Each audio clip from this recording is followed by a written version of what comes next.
Hello, good morning po mga guys. Ito na tayo, simulan naman ang ating bagong umaga para pagsubok sa ating buhay sa maghapon ito. Yan, salamat po Panginoon. Yun nga, sisimula pa rin tayo. Siyempre, ang una nating video ay ang ating biyahe sa umaga. Yan, para natin na mamonitor natin yung ating takbo sa habaan ng EDSA, ng Taguig Cubao, Quezon City. Ayaw malis na mga alas 4:20 ng umaga, medyo down na yun sa oras, pero kaya-kaya pa naman tayo na dumating bago mag alas 5.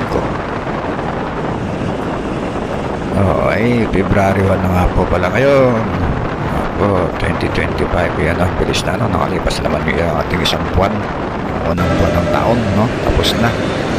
Yan, nakarating nga tayo dito sa Aurora Boulevard mga guys, at nakakaliwa tayo dito, ay, mayroon pala itong batay dito tayo sa kabila. Dito kasi yung tamang likuan, yung turn.